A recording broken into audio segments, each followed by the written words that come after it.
I woke up on New Year's Day, my head pounding and my mouth dry. The last thing I remembered was the sound of fireworks and laughter from the night before. For a moment, I thought the silence around me was just the calm after the party. But as I sat up, something didn't feel right. The world outside my window was unusually still. No cars, no chatter, not even the faint hum of life that always lingered in the background. Just an unsettling silence that wrapped around everything like a heavy blanket. My first thought was that I'd overslept. Maybe everyone was still recovering from last night. But then, why was the street empty?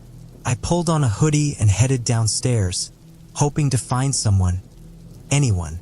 My apartment building, normally bustling with neighbors and their morning routines, was eerily quiet. Even the old man from 3B, who loved to blast his radio at full volume, was nowhere to be heard. His door was wide open, but his usual mug of tea on the windowsill was untouched, the steam long gone. Stepping outside, the chill of the morning air hit me harder than usual. The kind of cold that didn't just prick your skin but settled in your bones. I shivered, pulling my hoodie tighter around me. The street was empty, every car parked as though abandoned mid-errand. A newspaper fluttered down the road, caught by a wind that seemed to be the only thing moving. I tried calling out. "Hello? Anyone there?" My voice echoed down the street, swallowed by the emptiness. No response. My phone was next. Surely someone would answer, a friend, a coworker, anyone. But the screen showed no signal. Every attempt to call failed, as if the whole network had vanished. I sent out a few texts anyway, clinging to the hope that someone somewhere would see them. That's when I noticed the first strange thing. A car sat idling in the middle of the road, its headlights piercing through the dull morning fog. I approached cautiously, peering inside. The engine was running, but there was no driver. A steaming cup of coffee sat in the cup holder, still warm. The seatbelt dangled loosely, as though whoever had been there had left in a hurry. It was unsettling. My chest tightened, and my breathing became shallow. This wasn't normal. As I wandered further, I saw more signs. Half-eaten meals on tables visible through restaurant windows. Shopping bags left abandoned on sidewalks. Even a stroller, tipped on its side, with no baby in sight. Every scene felt like it had been frozen mid-action, like life had simply stopped without warning. I made my way to the town square, hoping to find answers. That's when I noticed the clock tower. It had always been the heart of the town, its bell marking every hour without fail. But now the hands were stuck at 12:01. I stared at it, my mind racing. Midnight. Was that when it happened? Something about the stillness began to feel oppressive, like the quiet wasn't natural but enforced. I looked around, scanning the empty streets and shadowed alleyways, feeling like I was being watched. But there was nothing, just me and the eerie quiet. I reached a small cafe at the corner of the square. Its door was slightly ajar, creaking softly as the wind pushed against it. I stepped inside, calling out again. "Hello? Anybody here?" My voice echoed, unanswered. The cafe was just like the rest of the town, abandoned mid-moment. A book lay open on a table, a coat draped over the back of a chair. The coffee machine was still dripping, a puddle forming beneath it. Then I saw it. A notebook sitting on the counter, its pages flipped open as if someone had been writing just moments ago. I picked it up, the edges of the paper still warm to the touch. The handwriting was rushed, almost frantic. They came at midnight. If you're reading this, it's too late. My hands shook as I set the notebook down. The silence outside seemed heavier now, like it was pressing against the windows, waiting for me to leave. I didn't know who they were or what they wanted, but one thing was clear. I wasn't as alone as I thought. The notebook felt heavier in my hands than it should have. its cryptic message echoing in my mind. They came at midnight. If you're reading this, it's too late. I flipped through the remaining pages, hoping for more answers, but most were blank except for a few scrawled words that seemed more like frantic warnings than coherent instructions. On one page, bold and underlined, were 3 short sentences. Don't stay in one place too long. Avoid mirrors after dark. If you hear them, hide. I read the words over and over, trying to make sense of them. What did it mean to avoid mirrors? Who or what was them? And why couldn't I stay in one place? Felt absurd, like a twisted prank. But the emptiness outside and the chill creeping up my spine reminded me this was no joke. I shoved the notebook into my hoodie pocket and stepped out of the cafe, scanning the streets again. The silence was no longer just eerie. It was suffocating. I glanced at my reflection in a shop window. For a moment, it didn't seem like my own. My reflection was slower to move, just slightly delayed, but enough to send a shiver down my back. I turned away quickly, my heart racing. The first rule: don't stay in one place too long. The words nagged at me. How long was too long? I didn't want to test it, so I forced myself to keep moving. The town felt like a maze now, every corner offering no exit, only more questions. I found myself near the local library, its grand double doors slightly ajar. My gut told me to keep walking, but curiosity pushed me forward. Inside, the air was thick with the smell of old paper, and the faint hum of fluorescent lights buzzed overhead. A single desk lamp glowed at the center of the reading area, casting long shadows that seemed to stretch further than they should. On the desk was another notebook, similar to the one I'd found at the cafe. But this one was open, its pages filled with cramped handwriting. I approached cautiously, the hairs on the back of my neck standing on end. This notebook didn't just have rules, it had stories. Accounts from people who had been here before me, describing strange occurrences and their growing fear. One entry caught my eye. The mirrors are the worst. They don't show you, at least not entirely. If you look too long, you'll see them. And once you see them, they'll never stop looking back. I slammed the notebook shut, my breathing ragged. My reflection in the cafe window came rushing back to me, and I felt like I'd made a terrible mistake.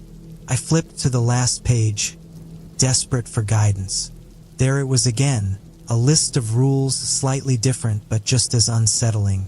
Stay out of the library basement. Don't answer if someone calls your name.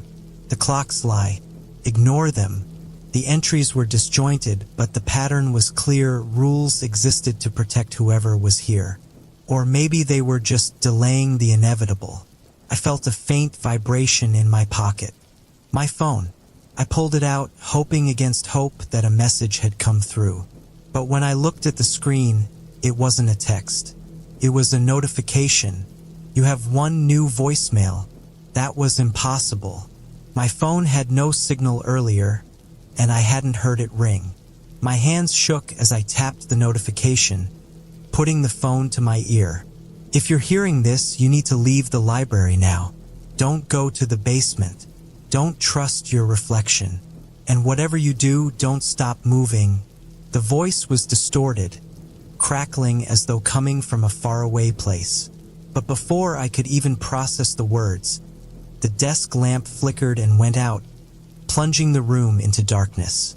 I froze, straining to hear any sound. At first, there was nothing but silence.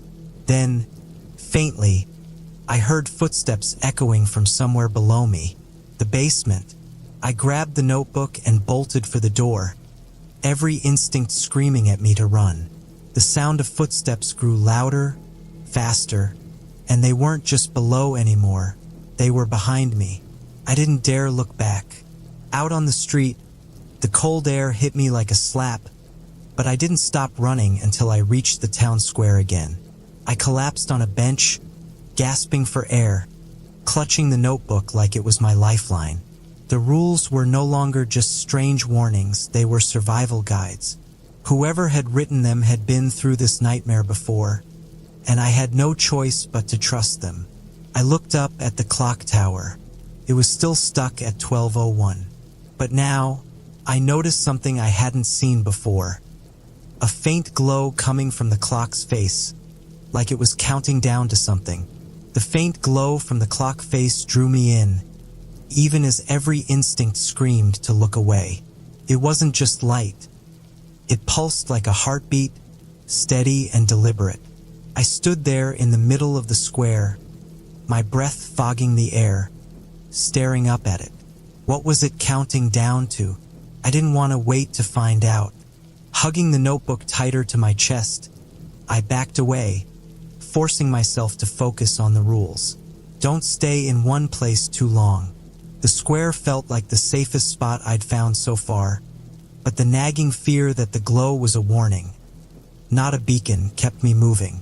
The wind carried faint whispers as I walked, too soft to make out but enough to set me on edge. I told myself it was just the sound of leaves brushing against the pavement, but the further I went, the clearer the whispers became. Words. My name. I stopped dead in my tracks. My name was being called softly, almost tenderly, like someone familiar trying to comfort me. But the notebook's warning was clear. Don't answer if someone calls your name. I gritted my teeth and kept walking, refusing to turn back. The whispers grew louder, sharper, as though whatever was calling me was annoyed by my silence. You can't ignore me forever, it hissed, but I forced my feet forward, step by step. That's when the streetlights flickered. The light above me buzzed and dimmed, plunging the road ahead into darkness. I stopped, frozen, my pulse hammering in my ears. Behind me, the lights that were still on cast long, stretching shadows that seemed to reach toward me.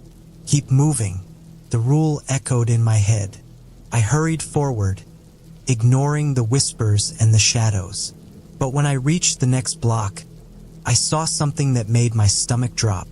A figure was standing at the end of the road, motionless. I couldn't make out its face, just the outline of a person, too still to be real. My mind scrambled for logic. Maybe it was a mannequin, maybe a prank, maybe it moved, not like a person turning or shifting weight. It flickered, like static on an old TV, disappearing and reappearing closer, a few steps at a time. I stumbled backward, gripping the notebook as though it could shield me from whatever this thing was. The notebook had said nothing about this.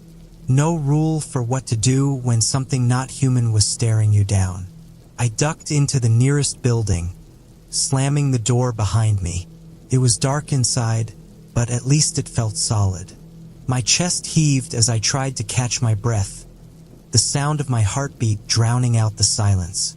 The building was an old clinic, its peeling paint and faded signage giving away its age. I flipped the light switch beside the door, and to my relief, the fluorescent bulbs flickered to life. For a moment, I thought I was safe, but then I remembered the warning about mirrors.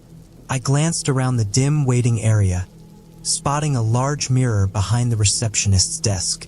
The cracked glass reflected the room, empty except for me.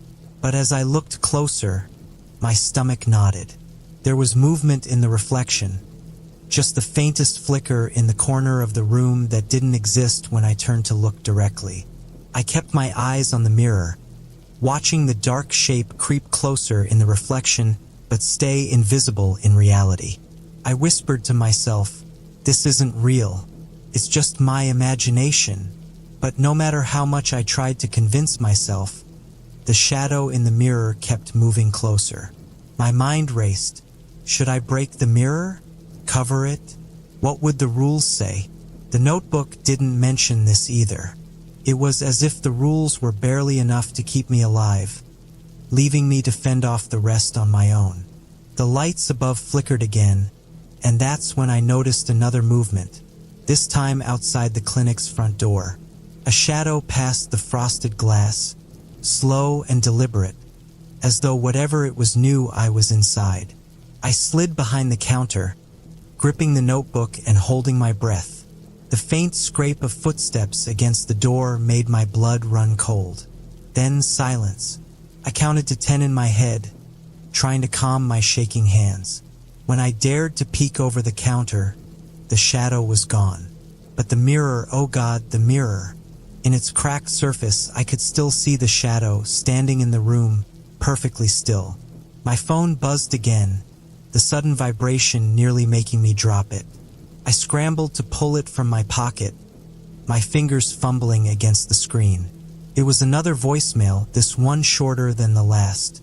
It's not just you there watching.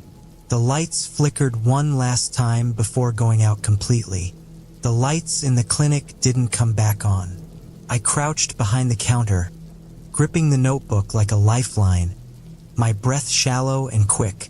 My mind screamed for a plan, but all I could focus on was the sound, the faint shuffle of movement inside the room.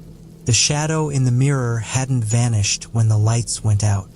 If anything, it had grown darker, more solid, as though the absence of light gave it strength.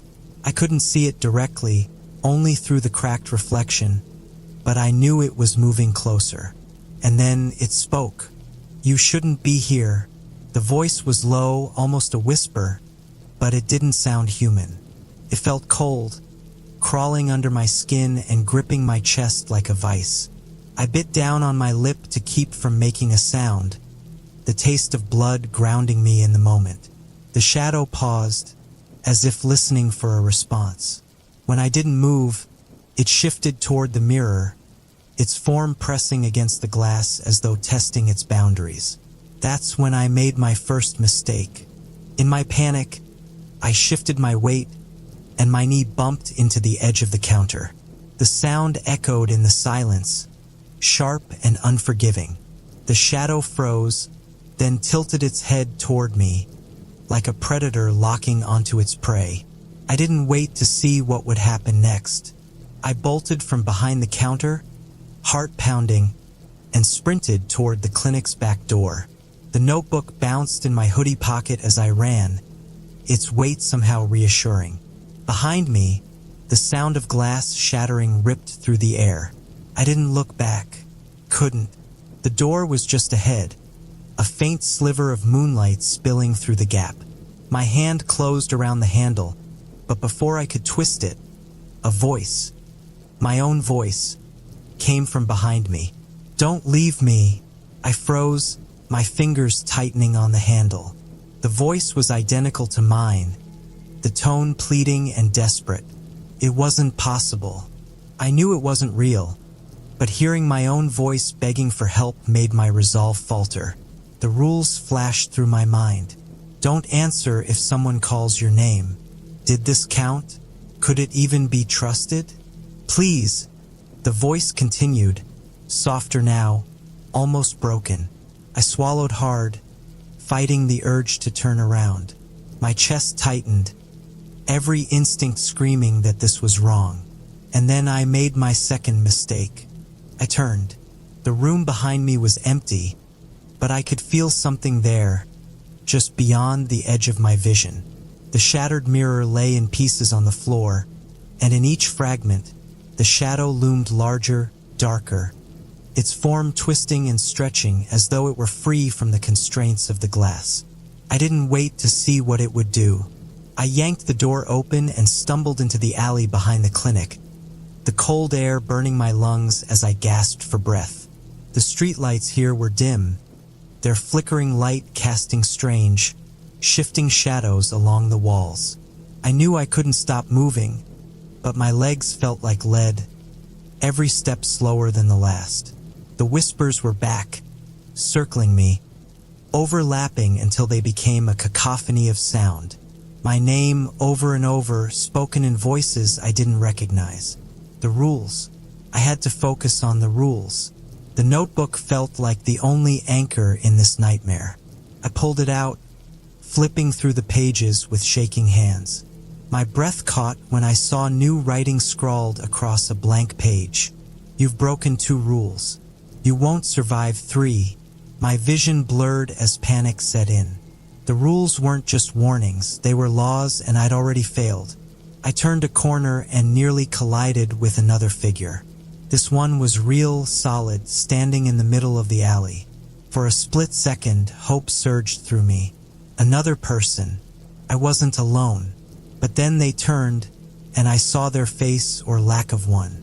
Their features were smooth, blank, like a mannequin brought to life. They tilted their head at me, moving in a way that was too fluid, too unnatural. My legs moved before my brain could catch up, and I darted down another street, my pulse hammering in my ears. I didn't know where I was going, only that I had to get away. The whispers grew louder, the blank-faced figure's footsteps echoing behind me, steady and unrelenting. And then the final rule came back to me. The clocks lie. Ignore them. But as I turned into the town square again, the clock tower was impossible to ignore. Its glow was brighter now, almost blinding, and the hands were no longer stuck at 12:01. They were spinning, faster and faster, the pulsing light matching the rhythm of my heartbeat. I stopped, my chest heaving, and stared up at it. Whatever was happening, it was centered here. The square was the eye of the storm, and I had no choice but to face it. The blank-faced figure appeared at the edge of the square, their movements slow and deliberate. The whispers fell silent, replaced by a low hum that seemed to vibrate through the ground. This was it. The rules couldn't save me now. With trembling hands, I opened the notebook one last time. The pages were blank, except for a single word scrawled in the center. Run. The hum grew louder, the glow from the clock tower pulsing brighter and brighter. The figure stepped closer, their faceless head tilting as though curious. My body screamed at me to flee, but I couldn't move, rooted in place by fear. And then the clock struck midnight. When the clock struck midnight, the world around me exploded into chaos. The ground trembled beneath my feet, and a deafening hum filled the air, drowning out my own thoughts.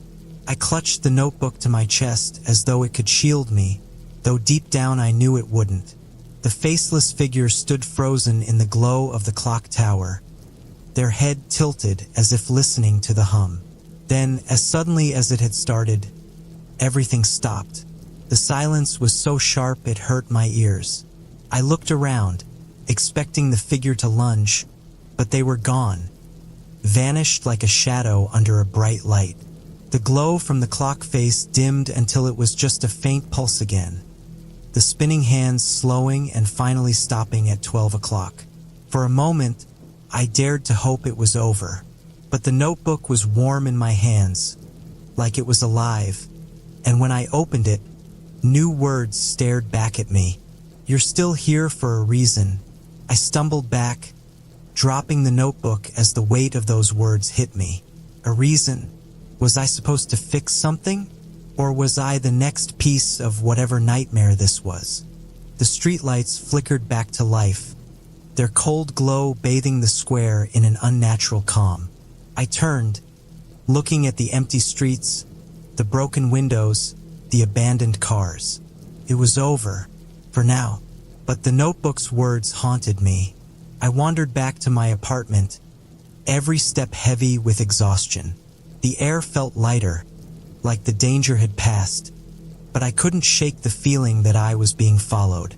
My door was still ajar from when I'd left, and inside, everything was exactly as I'd left it, except for one thing. The TV was on, static filling the screen. I froze, staring at it. I hadn't turned it on. Slowly, I reached for the remote and pressed the power button. Nothing happened. The static persisted, growing louder, and then the screen flickered.